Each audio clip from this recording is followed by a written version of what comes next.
Odigo nyoso, Nenuwa odigo nyoso, Odigi choso, Nenuwa odigo nyoso.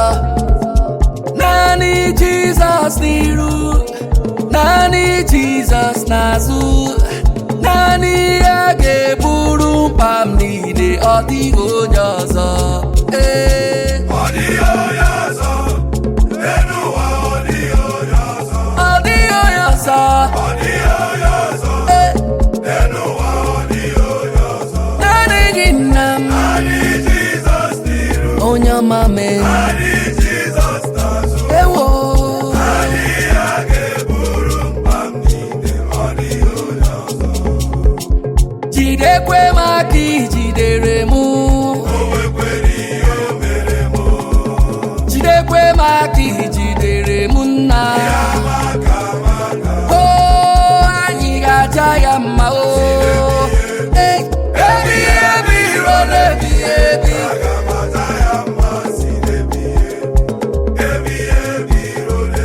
Onye dị ndụ jawa ya mma ebi ebi run ebi ebi.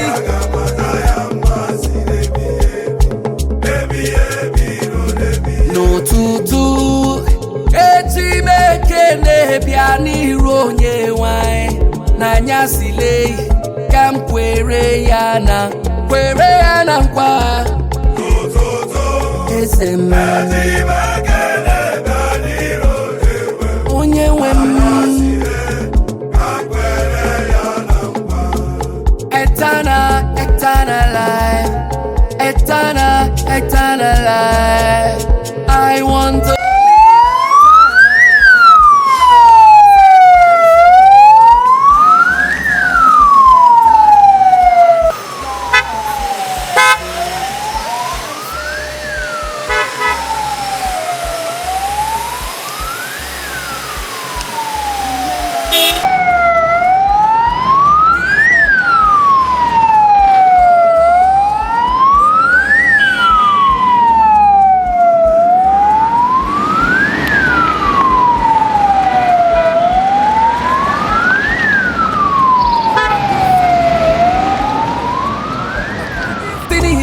nke mo manenu anom n'iru gị ka m ketoke n'ime gị ọkwa gị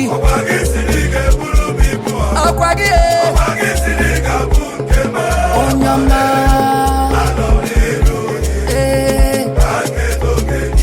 Chineke ọkwa gị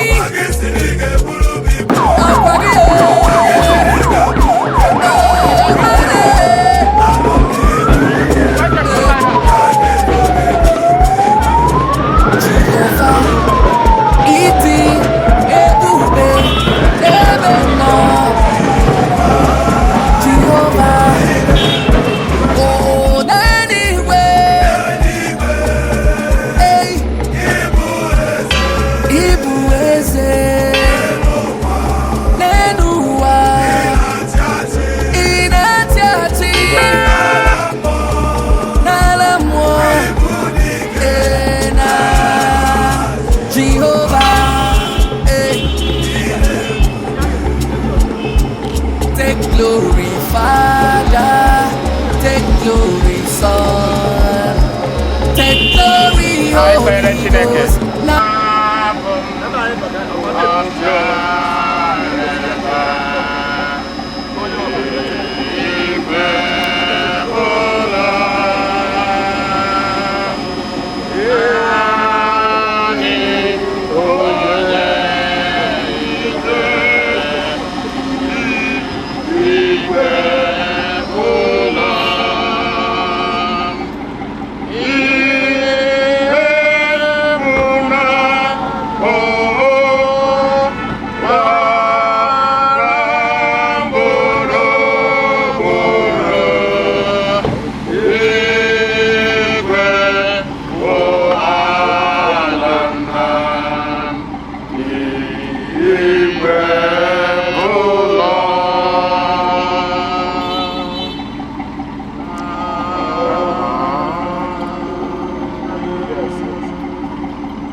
anyị na-ekene gị ekene maka ndụ uru gị Chris Mbajekwe, onye malitere ije ozi ya na chọọchị gị nke a wee gbagidekwa ọsọ ya gbabie ya n'ime gị.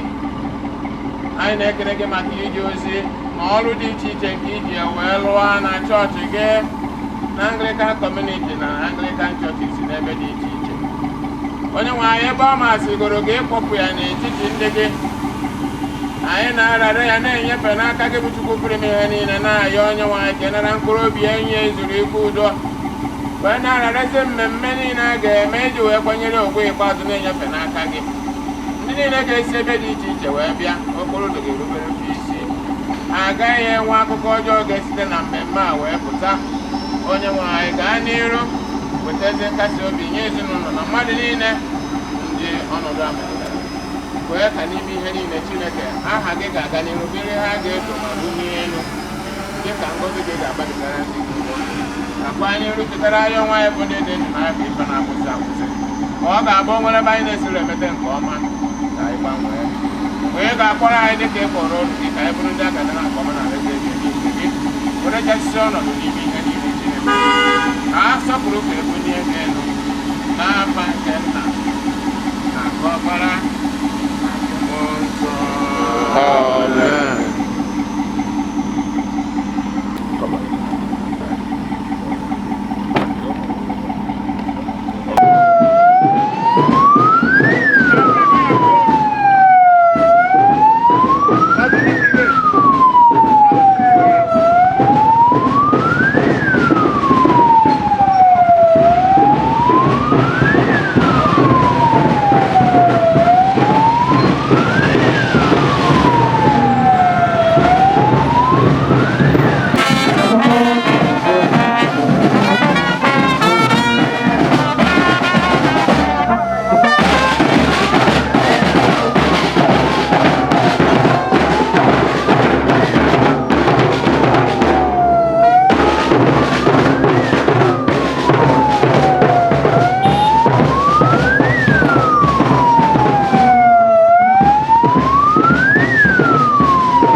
Chineke pụrụ ife niile anyị na-ekele gị n'isi nwa gị nwoke ọrụ gị nwoke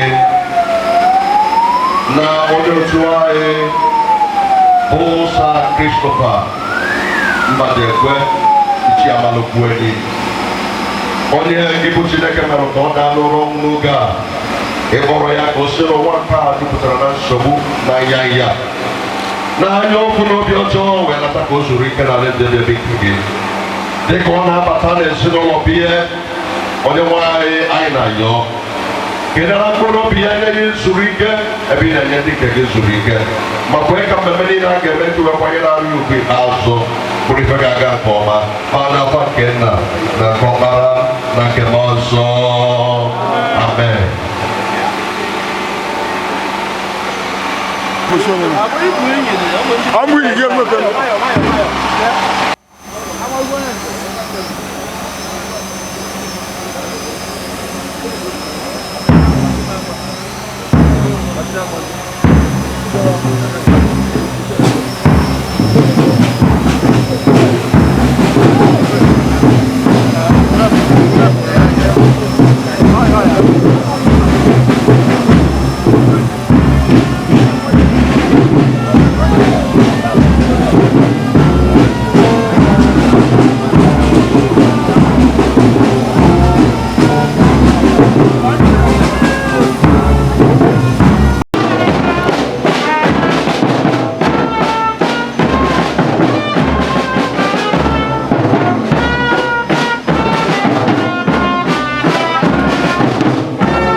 Of the patron of the boys within Nigeria,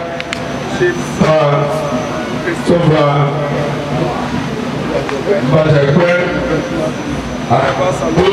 followed by the on the Niger Assistant Salute.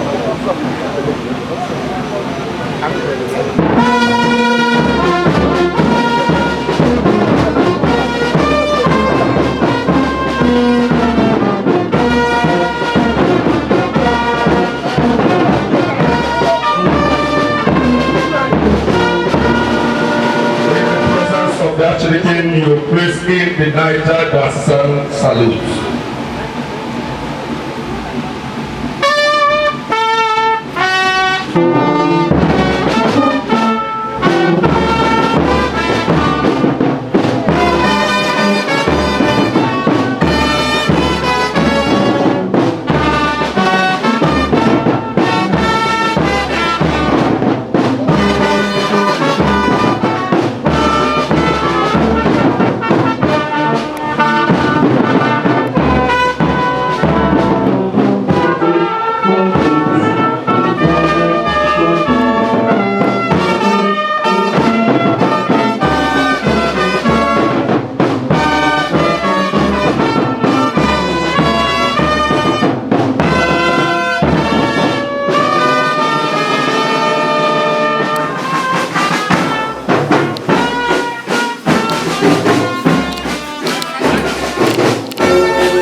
gallant night. Let Sir Christopher Mbajekwe maka ịhụ ya n'ikpeazụ sikwa n'ụzọ dị otu a kụziere anyị na mmadụ bụ ihe na-akwụsị akwụsị ma anyị na obere niile a ga-ekele mgburu ya n'ụzọ taa kasị nwee nwunye ụmụnne n'ikwu site na Jizọs Kraịst onye nwe anyị. Amen.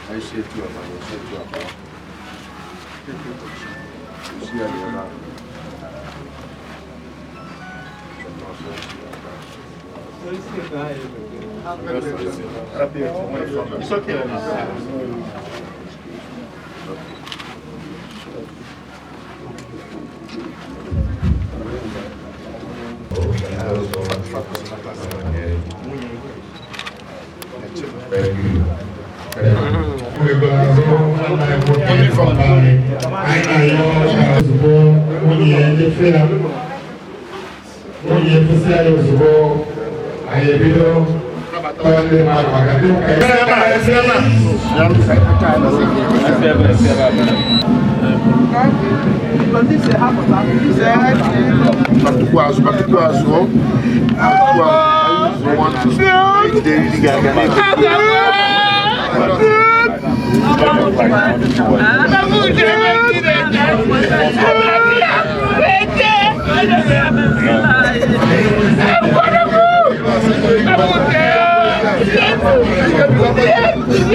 Ichie Amalukwue-enyi.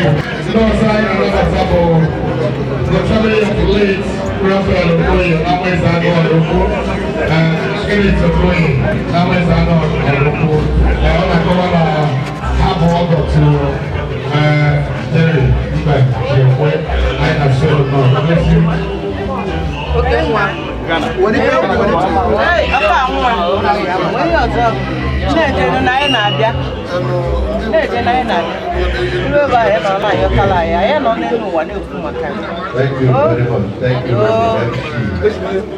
Thank you, everybody. What did you do? You are compliant. I don't talk about it, they can do it. Music, Akamosu, Pico, I know you're governor to Eva.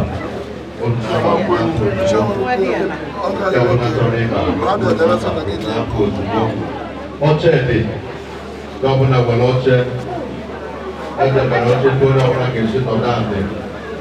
Everyone ever did brigade, everyone ever did 19, everyone ever did your camera.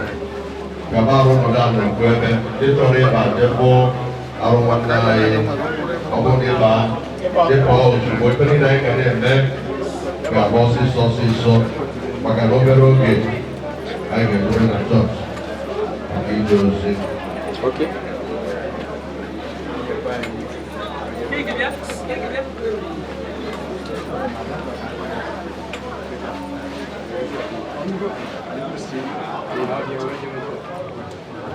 Again, gara-gara itu 183, Abu 183.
Ichie, I think we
Let's easy baby.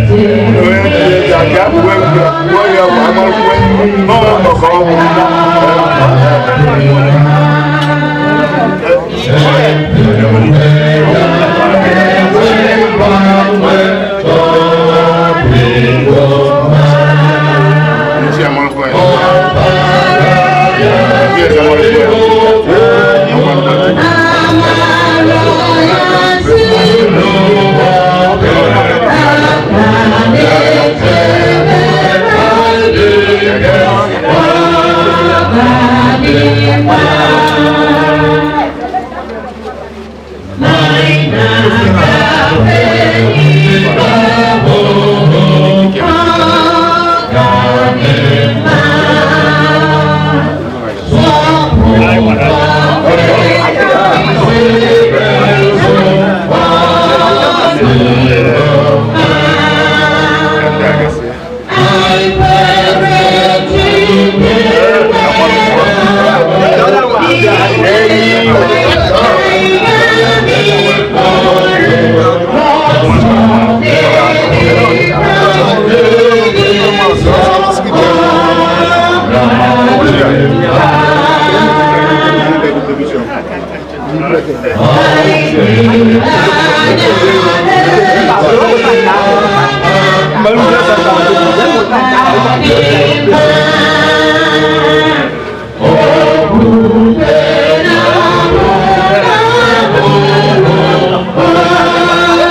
We follow one for 2 minutes. Follow one for 2 minutes, please.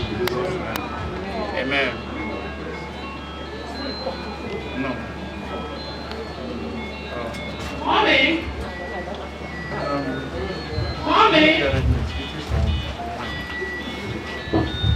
Yes, Daddy. Daddy, name. Mommy, people. Come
on, Amalukwue-enyi ọ ya adọrọ na mma. Amalukwue-enyi ya bidekara m. Si chọrọ light. Ọ bụ chi chọrọ light. Ọ bụ me chọrọ light.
I like the night Monya Wai, Long Bishop of Elijah, Right Reverend Owen.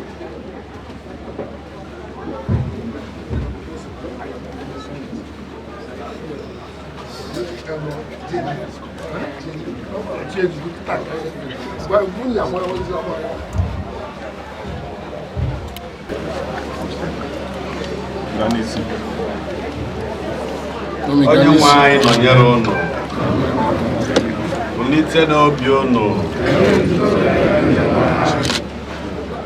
Onye nwe anyị Chineke nna nke eluigwe, anyị bụ ụmụ gị na-ezukọta n'iru gị na ezinụlọ gị Sir Christopher, bụ onye ejikwara ngwa ọrụ n'ime ụwa nke a. metụta ndụ ọtụtụ mmadụ n'ụzọ dị mma, jere gị ozi na nzukọ nsọ gị bụ chọọchị na ebe ndị ọzọ. Ekele dịrị gị n'ọlụ ọma dị iche iche ka iji wee lụ. Ekele dịrị gị n'ezinụlọ ka iyenye nwunye na ụmụaka bụ ndị site na amara gị a na-ejere gị ozi na-akpọkwa mbọ atọ ga-enye ha dị ka ọ masịrị gị ozuru ike na ndụ niile nke nke a. Anyị na-arara mkpụrụ obi ebe n'aka gị ka inye ya ezumike wee na-ararụkwa ezinụlọ nke ọ rapụrụ ebe n'aka gị, na-arịọ gị onye nwe anyị ka ị nọnyere ha, ka ị nụara fọ, ka ị chebe ha, ka ị gbaa ha ume, kasie ha obi, ma nyere ha aka n'ụzọ niile nke ha ji chọọ enyemaka gị. Anyị na-arịọ gị onye nwe anyị ka ị were udo, ịfụnanya na ezi mmekọrịta chọọ ha mma, ka ị nọnyere ha mgbe niile, ekwena ka onye iro ahụ bata n'etiti ha. N'oge niile nke ndụ ha, kwee ka ọchịchọ ha kachasịa n'ebe ị nọ, ka obi ha niile dị n'ijere gị ozi, gbasa ozi ọma gị, ịlụrụ gị ọrụ na ịdịkwa ndụ dị ga-enye aha nsọ. Gọzie ife niile nke a ga-eme iji kwanyere oru gị nwoke mgbe ikpeazụ, wee ka ha niile gaa nke ọma. Chekwaa mmadụ niile ndị ga-abịa, ka ha bịarue n'udo mgbe ha ga-anakwa ka ha narue n'udo. Gbaa ogige a niile gburugburu, ka ndị mmụọ ozi gị nọnyere ụmụ gị ma kịta na mgbe niile. Were nke a anyị na-arịọ gị n'afa Jizọs Kraịst onye nwe anyị. Amen. Ekpere nke onye nwe anyị. Nna anyị nke dị n'eluigwe, ka afa gị dị nsọ, ka alaeze gị bịa, ka eme ihe ị na-achọ dịka esi eme n'eluigwe, ka emekwa ya otu a n'ụwa. Nye anyị nri taa nke ga-ezuru anyị ụbọchị taa, gbaghara anyị ihe ọjọọ niile anyị mere, otu anyị mmasị nọnyere anyị ọjọọ, ka ekwela anyị ime ọma, ma zọpụta anyị n'aka ajọ ihe, n'ihi na alaeze bụ nke gị, n'ike na otuto ugbu a na mgbe niile. Amen. N'aka nchebe na amara nke Chineke ka anyị na-arara ụsa Kristo ọbụla, ka Chineke anyị bụrụ ojije ya na ya, ka Chineke anyị site n'ike nke mmụọ nsọ ya na mmụọ ozi wee duru ya osikwa otu a nọnyere ezinụlọ ha, nọnyere ọgbakọ ha. Ka Chineke anyị mee ka ihe nke iru ya mụkwasị ụlọ, kasie ụlọ ma nọnyere ụlọ. Ka Chineke anyị were udo ya mejuo ụlọ na ịdị mma ya, n'afa nke Nna na nke Ọkpara na nke Mmụọ Nsọ. Onye nwe anyị nụrụ ekpere anyị. Onye nwe anyị nọnyere ụlọ.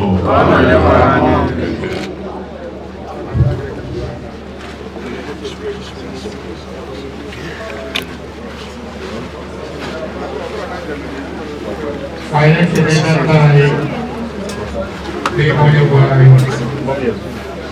Anyị na-asị ya nnọọ. We are happy to see you in our midst.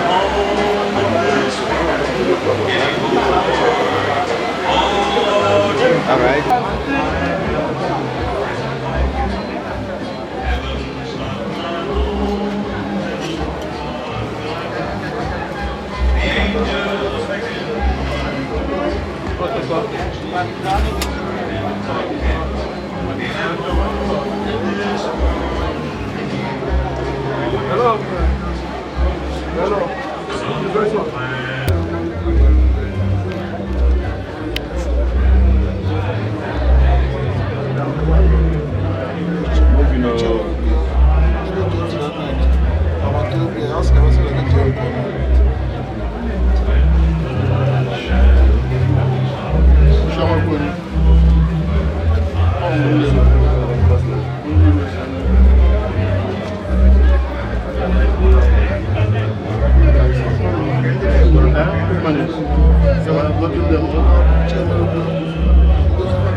Keep moving, keep moving.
Amalukwue n'afọ Boys and Girls Brigade n'obi proposed battalion.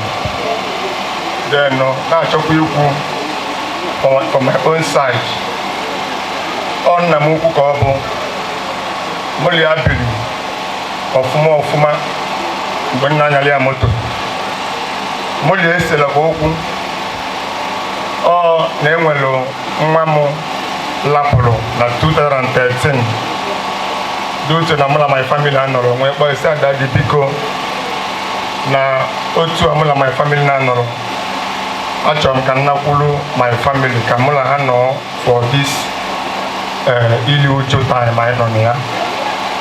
O kwete m otu aka m si nazịa ọ dịka be m tọkọrọziri m anachiazi m azụ mana till death n'ọnwụa mụ na na oge bụ na ọ ga-aga ma Enugu whatever ọ na-akpọ m bụrụ moto ibu ya. So mụ na ya lụgidere ọrụ ọfụma and a very great helper ka ọ bụ to me and to my family. So alọs m nnekwute ife na Oraukwu Kingdom up till now. Ọ ka na-adị m surprise na ọdịdị mmadụ a ga-anwụ at this age, mana ka Chineke kasie nwunye ya obi, kasie anyị niile bụ ndị ọnwa metụtara obi, kasie ndị brigade obi. Na afọ nke ndị brigade our patron ka ọ bụ na 2019 enwere mgbe anyị ga-epe ya visit. Anyị kwakọbara nnọọ buko so many things ma watermelon si from Nnobi bulu moto gaa housing. Anyị na nwunye na nyanwa nọkọsịa anyị jefe ya, anyị na-akpịkọrịta ekpere ọgbarịta anyị ume, anyị ya na-eje ọfụma. Ọnukwu nna ekwu ka ọ bụ even enwe plan anyị ji ime grand patron na Onitsha battalion. The plan ka dị on board before ọnwa wee strike ya, mana anyị ame nji mgbanwe ya ọgọ. Anyị sị ka Chineke nara mkpụrụ obi dobie ebe ka mma maka ụdịdị mmadụ a, ụdịdị ozi o jee n'ụwa na ụdị mbọ ọ gbara n'ụwa n'ebe mmadụ nọ na ebe chọọchị nọ. Chineke ga-emeli ebele. Ebele anyị bụ ka Chineke biko meli ebele nye nkasi obi zuru oke n'aha Jizọs Kraịst onye nwe anyị.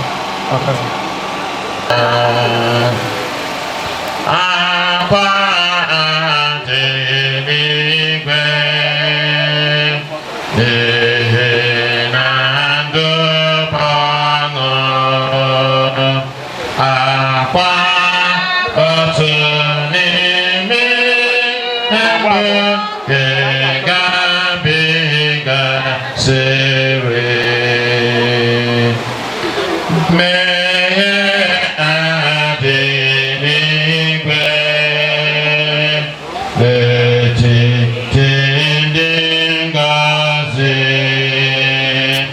owe ọcha adị nsọ abụ ha dịkwa nsọ. Ọnwụ adị n'igwe dị uru ya mụ ọzọ. Jesus bụrụ onye ndụ, anyị ga-afe abalị akwa mmehie n'ọnwụ anyị were eluigwe.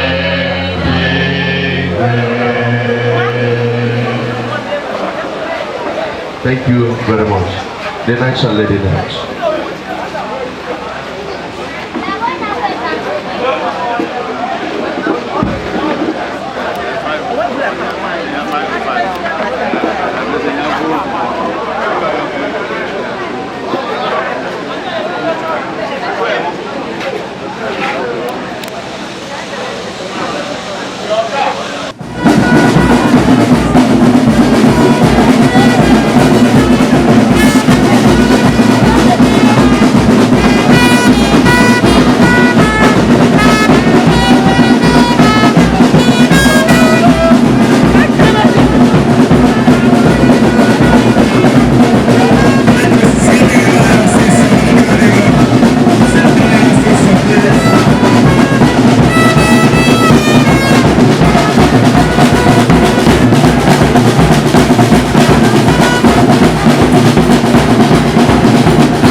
Next grade.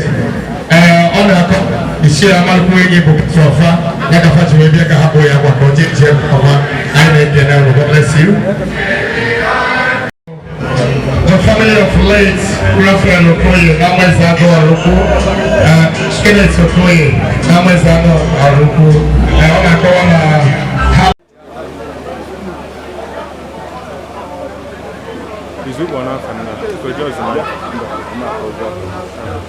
Ani gara-gara n'ugbo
Jesus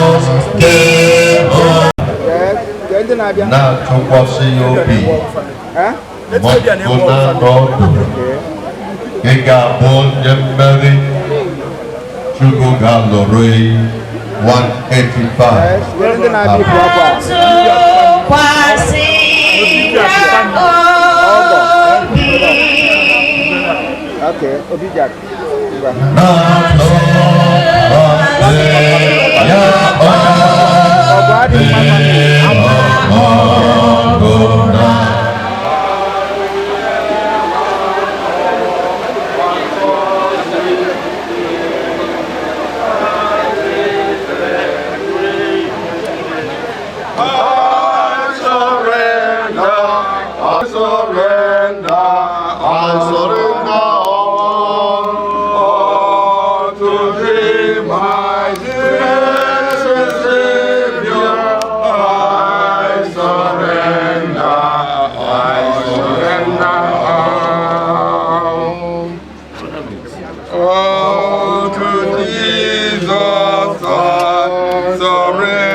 And of the Son, and of the Holy Spirit.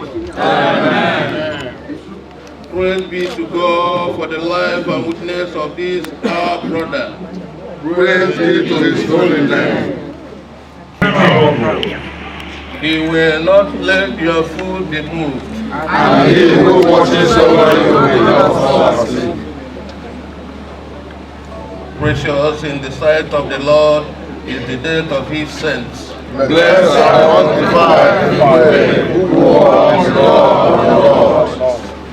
One thing I have desired of the Lord, that I will seek, that I may dwell in the house of the Lord all the days of my life.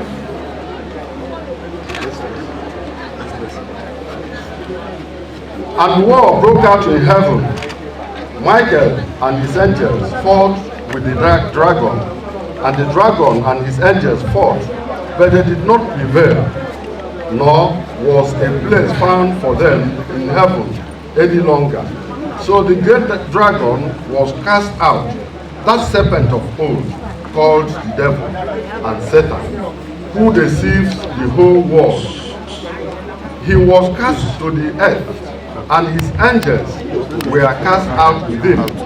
Then I heard a loud voice saying in heaven, "Now salvation and strength and the kingdom of our God and the power of his Christ have come. For the accuser of our brethren, who accused them before our God day and night, has been cast down, and they overcame him by the blood of the Lamb and by the word of their testimony, and they did not love their lives. See the first one there. This is what I'm Fight the good fight of faith. Take the Lord of eternal life for which you have also called, and have faith the good confession in the presence of the many witnesses. But I do not want you to be ignorant, brethren, concerning those who have fallen asleep. Lest you sorrow as others who have no hope. For if we believe that Jesus died and rose again, even so, God will bring with him those who sleep in Jesus. For this we say to you by the Lord of the Lord, that we who are alive and remain until the coming of the Lord will by no means precede those who are asleep. For the Lord himself will descend from heaven with a shout, with the voice of an archangel, and with the trumpet of God, and the dead in Jesus Christ will rise first. Then we who are alive and remain shall be caught up together with them in the cloud to meet the Lord in the air. And thus we shall always be with the Lord. Therefore, comfort one another with these words.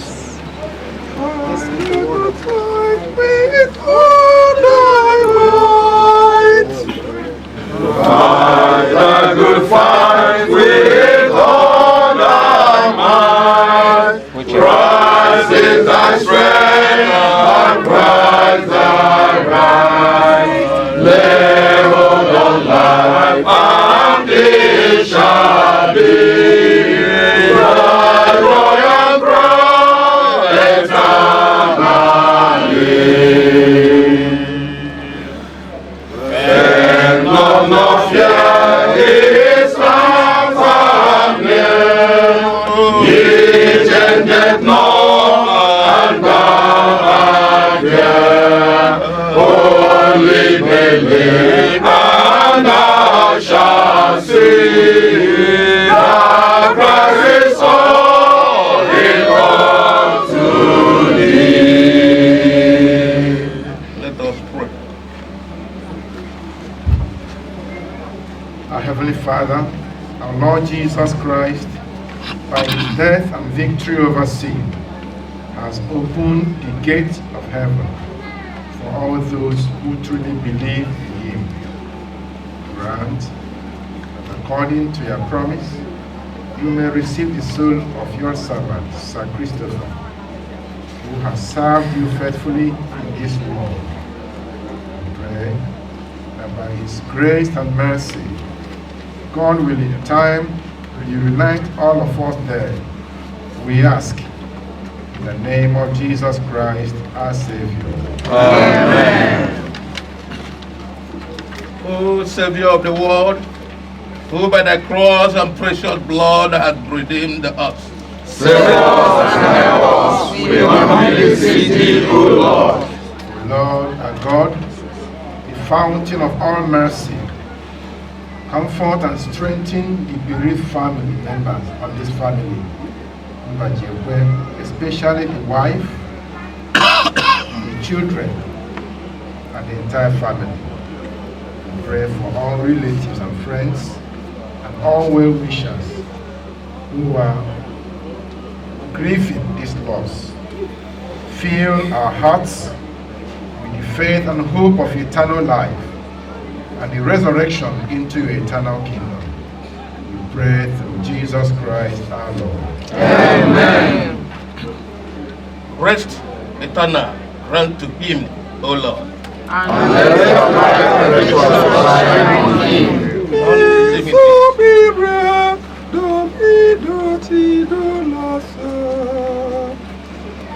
Lord, let us so according to thy word. For I have seen thy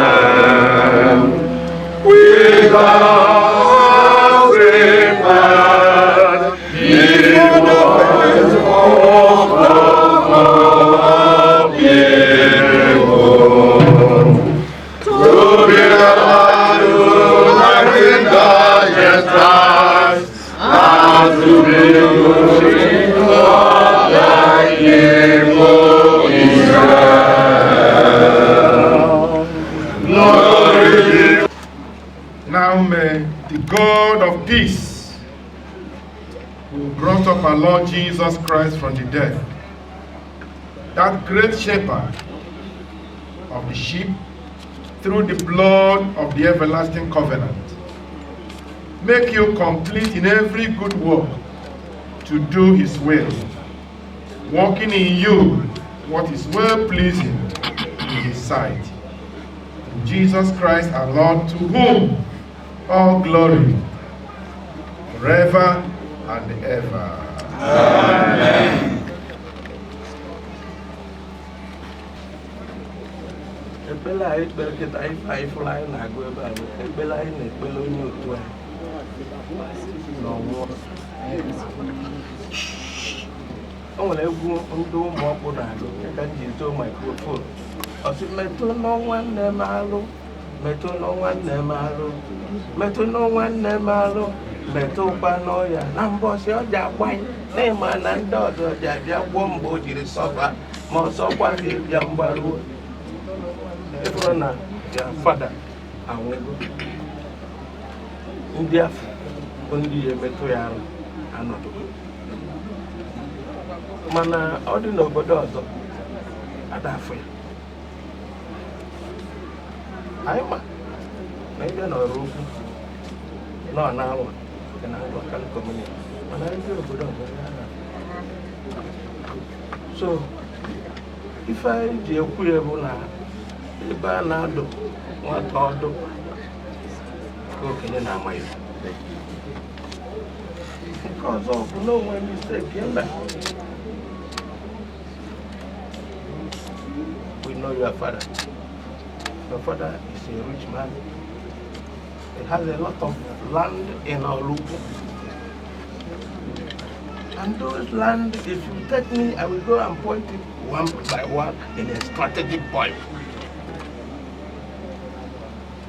But I'm going to get in Urua-Amada.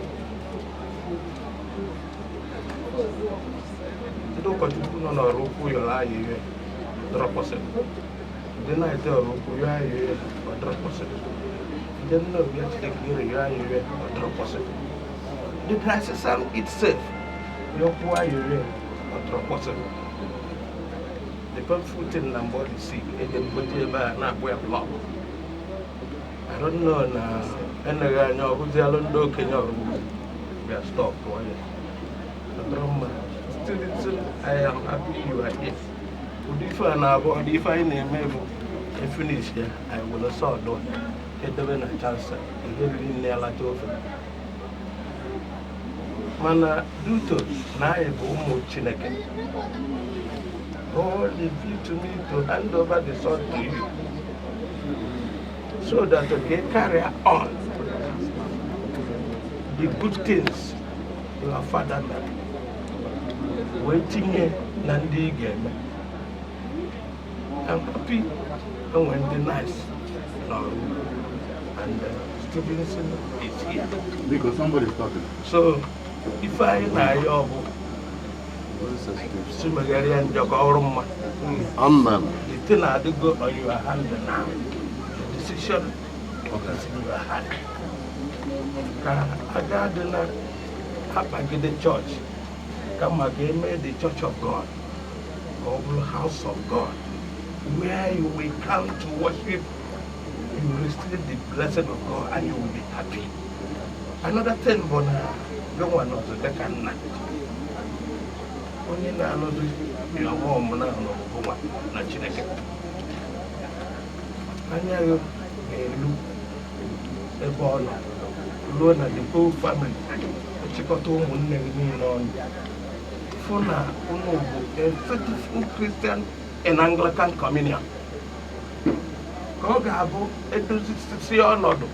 It was Bishop, or a clean eye, for Pano them back. No one will only get on to your father. But the Bella and I, if any in an ametaro, I should like it, Yellow, you know, one has any of emeti of more. Now you watch our brothers in my mistake. Or Bagal. On a batia, na lazy, the corner of a tanding cage like it. It is our prayer and it will be in the name of Jesus Christ. Amen.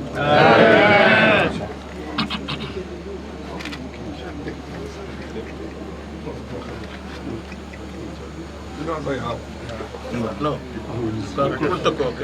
Protocol. I see. Sorry.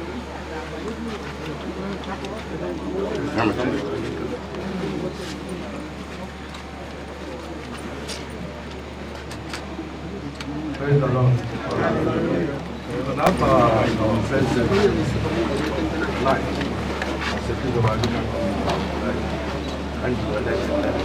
Our Lord Bishop, upon all the worship, let whom we are very children and look at as canons and look at whom they are never very. So when I told that, our member, right on the bed. When I say, hello, because I know you, all your money on the compound.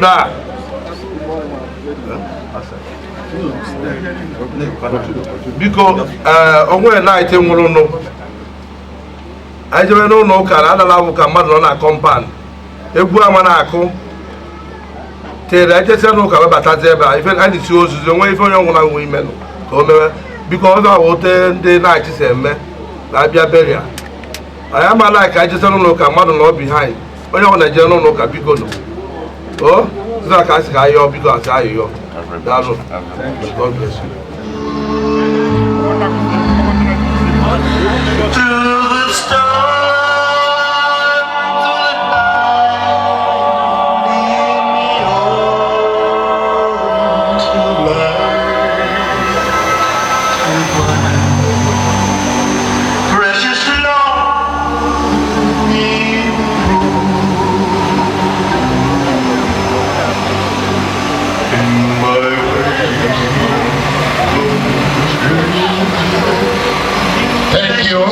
The night, the College of Night.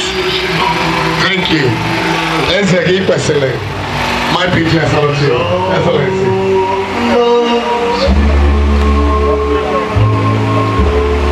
God bless you. The lady upon lady.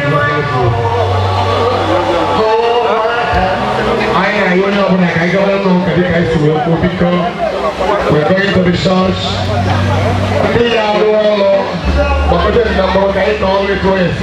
Now, we have 30 minutes to stay.